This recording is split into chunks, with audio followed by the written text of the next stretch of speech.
Next topic आता है generalised velocity. तो जनरलाइज्ड वेलोसिटी को डिफाइन करने से पहले हम लोग पार्शियल डिफरेंशिएशन को थोड़ा सा समझते हैं।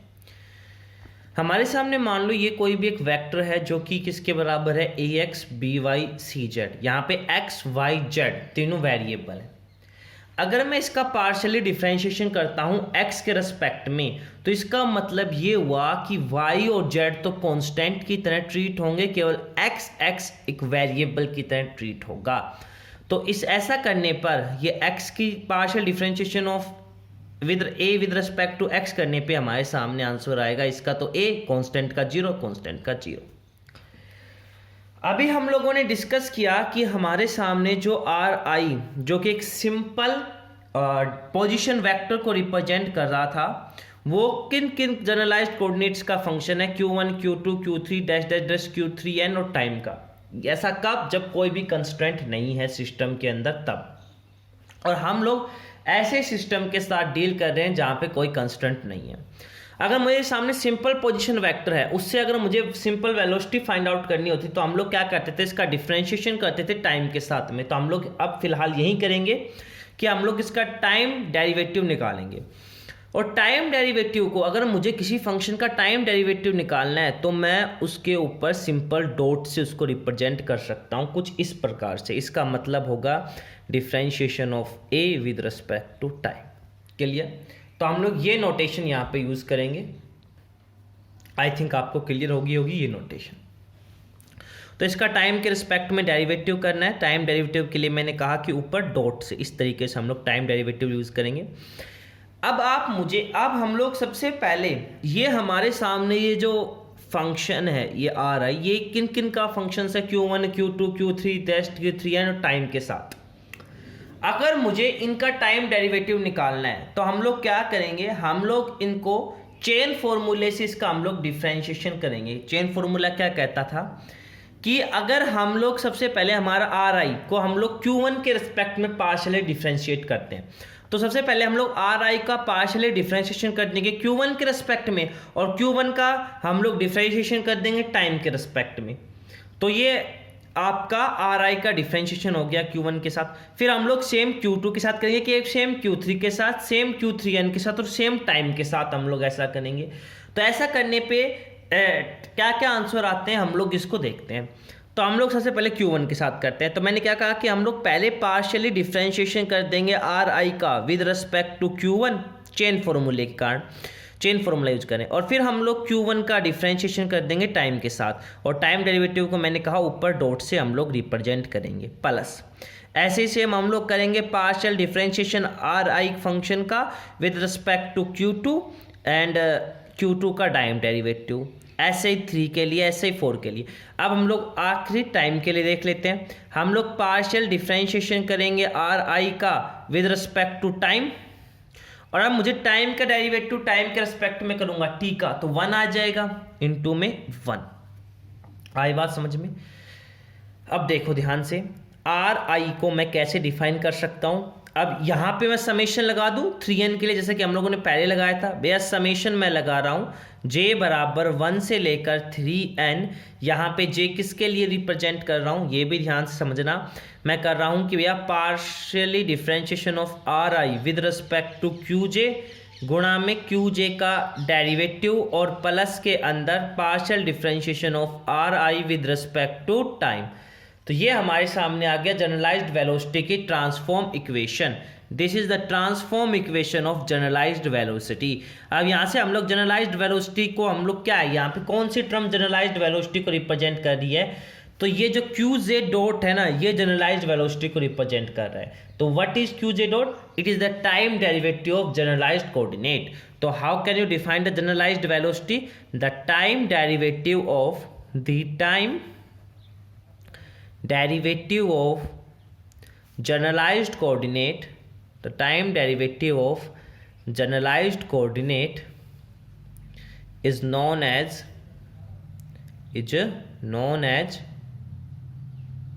generalized velocity।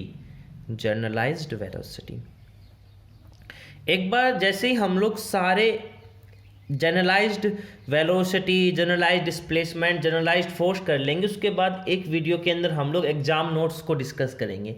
उनके अंदर हम लोग देखेंगे कि एक क्वेश्चन पक्का आता है, जनरलाइज्ड कोऑर्डिनेट, जनरलाइज्ड वेलोसिटी, इनको डिफाइन करने का एक क्वेश्चन पक्का आता है। तो उसमें आप लोग को ट्रांसफॉर्म इक्वेशन भी निकालनी होती है और उसको डिफाइन भी करना होता है। तो ये टॉपिक काफ़ी इंपॉर्टेंट हो जाते हैं। जनरलाइज्ड वेलोसिटी को डिफाइन करना सिंपल था, आर आई फंक्शन था, डिफरेंशिएशन किया, चेन रूल का यूज़ किया, चेन रूल का यूज़ करके हमारे सामने क्यू जी डॉट, मैंने कहा कि जनरलाइज्ड वेलोसिटी की तरह काम करेगा। ये क्या था, time derivative of generalised coordinate. इसके बाद आता है जनरलाइज्ड एक्सेलरेशन, जो कि हम लोग अभी डिस्कस करते हैं। नेक्स्ट टॉपिक आता है जनरलाइज्ड एक्सेलरेशन। अब आता है जनरलाइज्ड एक्सेलरेशन। जैसे कि हम लोगों ने जनरलाइज्ड वेलोसिटी को डिफाइन किया कि उसको हम लोगों ने टाइम डेरिवेटिव ले लिया था, उस तरीके से हमारी ट्रांसफॉर्म इक्वेशन आ गई थी। उसी तरीके से हम लोग जनरलाइज्ड एक्सेलरेशन भी फाइंड आउट करेंगे। तो कैसे होगा देखेंगे।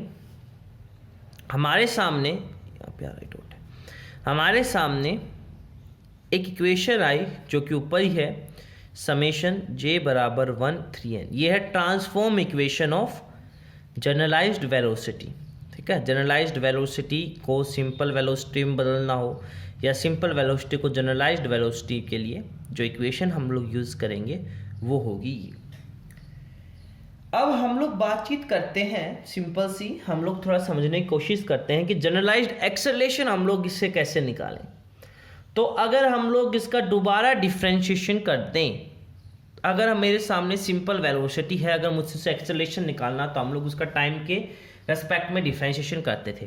तो हम लोग अब वही काम करेंगे कि हम लोग दोनों तरफ फिर से अगेन टाइम के रेस्पेक्ट में डिफ्रेंशिएशन कर देंगे और हमारे सामने जनरलाइज्ड एक्सेलरेशन आ जाएगा। तो इसका मैथमेटिक्स कैसे होगा, ध्यान से समझना है इस चीज़ को। तो भैया मैं इधर तो सिंपल सा डिफ्रेंशिएशन कर दिया टाइम के रेस्पेक्ट में, लेकिन क्या यहाँ पे भी सिंपल होगा या बदलेगा, ये देखने की बात है। 3n d/dt इस कंप्लीट फैक्टर का, ओके। यहाँ पे देखो ये दो वेरिएबल की गुना है, ठीक है। तो हम लोग इसको u इंटू वी के मेथड से सोल्व करेंगे और ये सेकेंड ऑर्डर डेरिवेटिव हो जाएगा इस चीज़ का, ठीक है। तो इसको मैं कुछ इस प्रकार से भी डिफाइन कर सकता हूँ, ठीक है। तो ठीक है, इसको मैं कुछ इस प्रकार से भी डिफाइन कर सकता हूँ। अच्छा, ये कैसे आया, थोड़ा सा इधर देख लीजिए, कोई हार्डनेस वाली बात ही नहीं थी। हमारे सामने ये इस तरीके से था, पार्शियल डिफरेंशिएशन ऑफ आर आई। हम लोगों ने क्या कहा, इसका टाइम डेरिवेटिव किया। तो मैं इसको कैसे लिख दूँ, d/dt of partial differentiation of are I with respect to time. मैं इस d/dt को अंदर लेके जाता हूँ, तो partial differentiation with respect to time d/dt of are i, और d/dt ऑफ आर आई को मैं क्या लिख सकता हूँ, सिंपल डॉट से भी रिप्रेजेंट कर सकता हूँ, आर आई डॉट। इस कारण से इसको मैंने इस तरीके से लिख दिया, ठीक है। अब हम लोग क्या करेंगे, यहाँ पे हम लोग u इंटू वी मैथड से इसको हम लोग सोल्व करेंगे, क्लियर। और इसको हम लोग सोल्व करने पे जो हमारे सामने आंसर आएगा उसको हम लोग नोट डाउन करेंगे, ठीक है।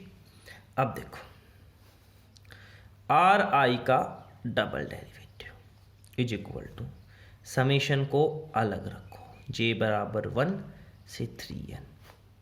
अब इधर देखो, फर्स्ट से पहले मैं इस फंक्शन का डिफरेंशिएशन करता हूं, partial differentiation of are I with respect to Q J.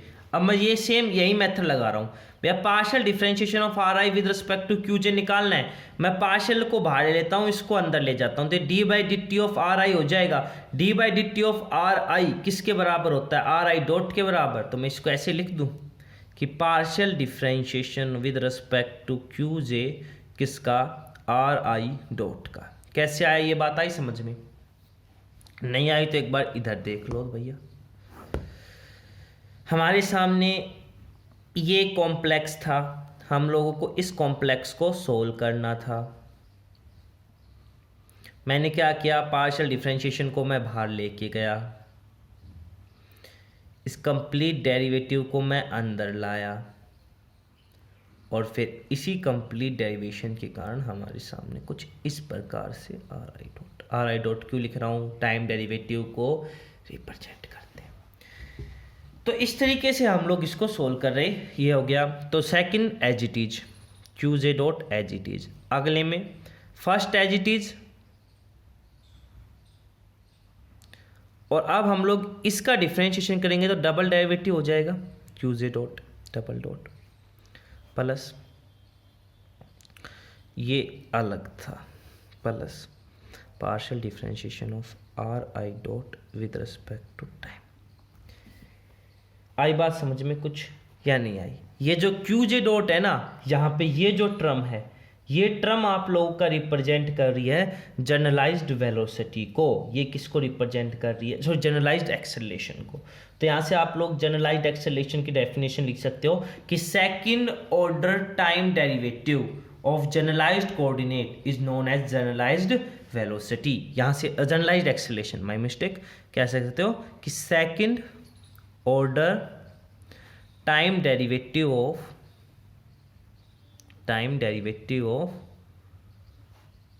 Generalised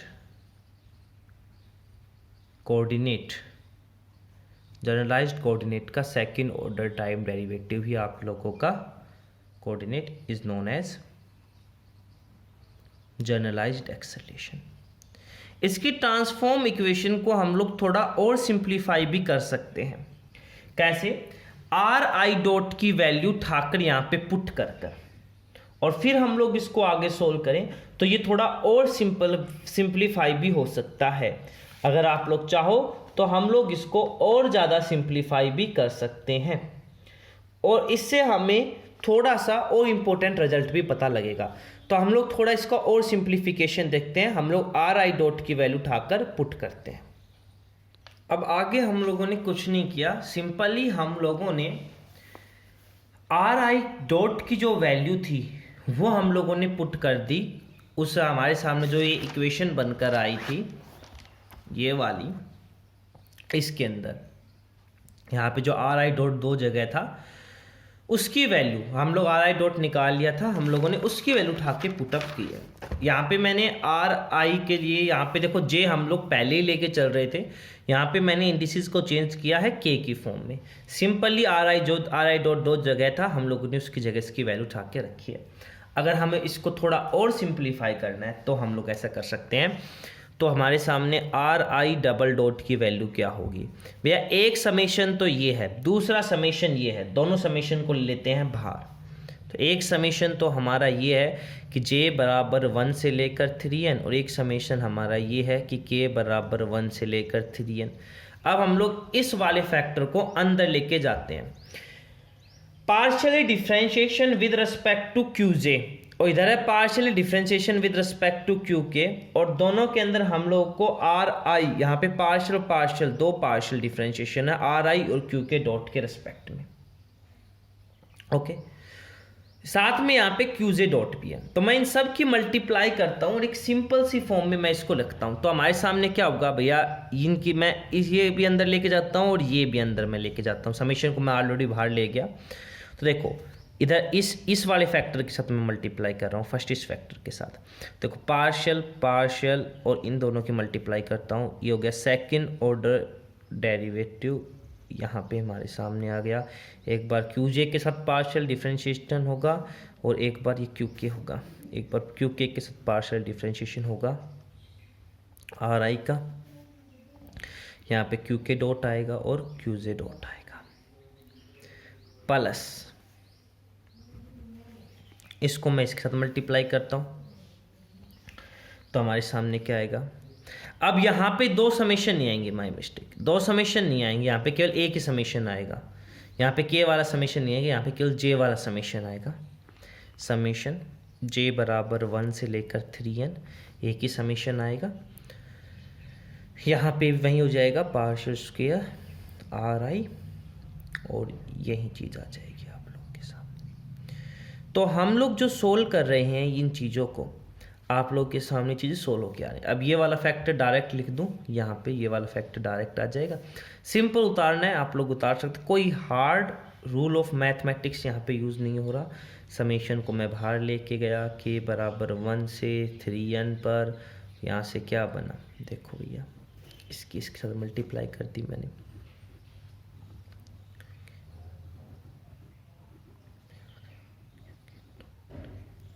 अब मैं इसके साथ मल्टीप्लाई कर दी तो मेरे सामने आ गया ये।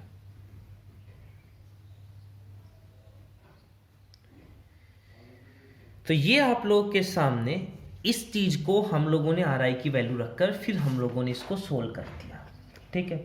और ये जो इक्वेशन है ये आप लोगों की मेनली ट्रांसफॉर्म इक्वेशन के नाम से यूज की जाएगी, ठीक है। आप लोग समझ गए कार्टेशियन कंपोनेंट को, ठीक है, जो कि जनरलाइज्ड एक्सेलेरेशन के फॉर्म में हम लोग देख पा रहे हैं, ठीक है। अब एक बात यहां से आप लोगों को ये समझ में आ रही है कि जो कार्टेशियन कंपोनेंट है are not linear function of the components of generalised acceleration of this, ठीक है। क्या कह रहा था मैं, दोबारा से इस चीज को समझते हैं। मैं कह रहा था कि इस इक्वेशन से ये बात तो क्लियर हो गई, जो हमारे कार्टेशियन कंपोनेंट है दैट इज दिस, वो केवल एक चीज का ही फंक्शन नहीं है। आप यहाँ पे मल्टीप्लाई आएगा, माय मिस्टेक हो गया, सॉरी। वो केवल आप लोग का जो है कि हमारे सामने, एक मिनट, कहीं ना कहीं हम लोगों ने गलती की है, हाँ ये रहा, केवल आप लोग देख रहे हो कि जनरलाइज्ड एक्सेलेरेशन के ऊपर डिपेंड नहीं करता, बल्कि कहीं ना कहीं वो क्वाड्रेटिकली और या फिर लीनियरली, कैसे ना कैसे, यानी कि 2 सेकंड पावर में या एक सिंपल 1 डिग्री में या 2 डिग्री में, कहीं ना कहीं हमारी इन वेलोसिटी के ऊपर भी डिपेंड करता है। ओके, तो ये था हमारे लिए ट्रांसफॉर्म इक्वेशन, ठीक है। मेनली आप लोगों के सामने एक ये ट्रांसफॉर्म इक्वेशन थी, ठीक है। ये सिंपल ट्रांसफॉर्म इक्वेशन ये याद भी रह जाती है। इसी से हम लोगों ने डेरिवेटिव्स को डिफाइन किया था कि जनरलाइज्ड एक्सेलेरेशन क्या होता है। अगली ट्रांसफॉर्म इक्वेशन को थोड़ा और एडवांस करने के लिए हम लोगों ने simple he are I dot की वैल्यू उठा के पुट करी थी, सिंपल, और कुछ हमारे सामने कुछ हार्ड मैथमेटिक्स नहीं था, सिंपल आर आई डॉट की वैल्यू उठा के पुट करी और हमारे सामने ये जो वैल्यू आ गई, ये जनरलाइज्ड एक्सेलेरेशन की वैल्यू आ गई। आगे हमारे सामने और जनरलाइज्ड कोऑर्डिनेट्स आते हैं, generalised momentum, generalised potential, generalised force, 3 coordinates और आते हैं, उनको हम लोग आने वाली वीडियोस के अंदर डिस्कस करते हैं।